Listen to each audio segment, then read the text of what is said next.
Getting jacked can be traced down to losing fat and gaining muscle. In this video, I wanna touch one pretty big misconception that I've seen some people have. Now, this thing does not reduce progress to getting jacked directly, but indirectly it can make a pretty big impact. Why?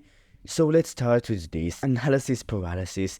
Some people, they overthink training and diet and these things to such a big extent that they just do nothing.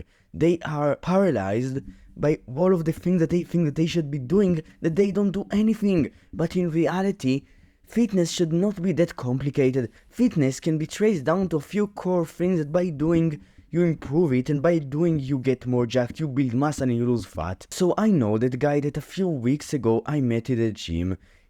So I'm pretty jacked and he has not been training consistently for a very long period of time. And he asked me what exercises he should do to build more muscle. Now, when I hear this question, I just realized he doesn't know. You probably know what I'm talking about. It's not really about the exercises. So this is the thing. Exercise selection can make a pretty big impact. But there is another component that makes a lot more impact on progress when it comes to building muscle, when it comes to getting jacked. We build muscle by inducing hypertrophy. That's how muscle building occurs. Hypertrophy is induced by doing an exercise, performing an exercise, a set in an exercise for repetitions. But some people think that if they go and do 8 to 12 reps, they guarantee inducing hypertrophy. That's not true. There is one way more important thing than rep range and exercise selection for hypertrophy that a lot of people in the science community fully realize, a lot of jacked dude fucking fully realized, or at the very least experience, because that's essentially how we build muscle. And the thing is that some people who don't consciously think about it still use this principle for training and make a lot of results. And they do it because of one principle for training that I want to believe that all lifters know about. And it is the progressive overload principle. So it is essentially about when you force adaptation, when you force yourself to do that one more rep than you did before, you force adaptation and you force progress. Essentially, you make progress through doing that consistently over weeks and months. When you try to force adaptation with enough time, you will get to a point in which you just can't perform another rep for this exercise. You will get to muscular failure. And that's the thing. It's not really about the rep ranges, it's not really about the exercises and the technique. So you need to do these things and focus on them to a pretty good extent.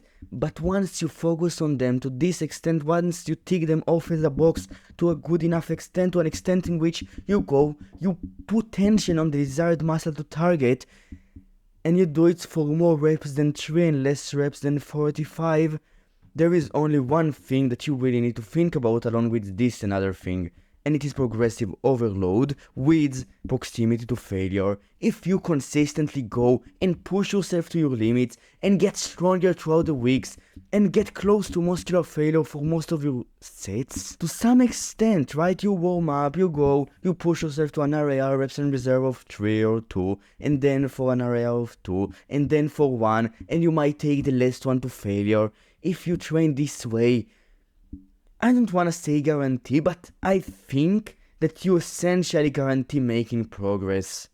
Now, your technique might be suboptimal, but you will still make progress. Your progression throughout the weeks might be also suboptimal. You might not take the progressive overload principle to the greatest extent. You might not periodize your training to the greatest extent. You might not include a deload in your workouts. But if you will train close to failure consistently, and the point in which you get to failure will go up just as a result of it, because you eat a decent diet, you sleep enough, if you do these things consistently, you're making progress in the gym is inevitable. And that's the misconception that I wanted to talk about in this video. So people think that they need to choose this perfect exercise that will give them the most gains, or this technique, this weird ass technique that will benefit their muscle growth the most. And in some cases, changing the technique might reduce the risk of injury while keeping the same amount of intensity. That's one way that technique can actually help improve gains.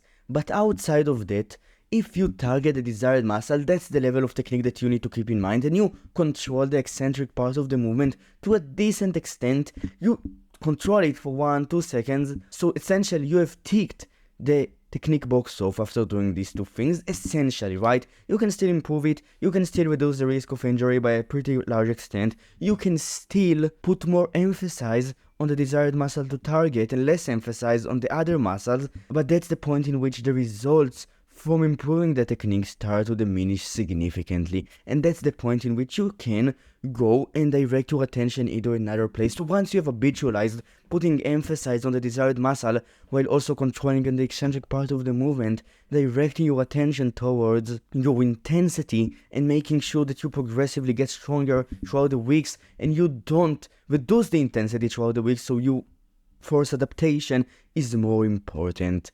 And then if you don't get stronger throughout the weeks and you still push yourself to your limits, so you still try to apply the progressive overload principle, but you just can't do it, that's an indicator, right, that your diet or sleep or recovery in general is lagging. You either not eat enough calories, or you don't eat enough protein, or you don't recover enough. And that's one thing that is pretty important to keep in mind of. Progressive overload, you getting stronger throughout the weeks, can be a pretty good indicator of whether you're doing things correctly outside of training. And if you go and train consistently hard, then bro, you will get jacked. If you will go and do it and will train and will eat your protein and will sleep to a decent extent until you're fully recovered, then fuck me. The only difference between you jacked and you right now with your current body is time. Just let the time pass, just fucking train, be consistent with it, stick to it, and you will get jacked with enough time and your body will be amazing. How do I know? Because that's what happened to me. And that's essentially it. If you enjoyed this video, you can subscribe. If you wanna get free stuff, link in the description. Bye.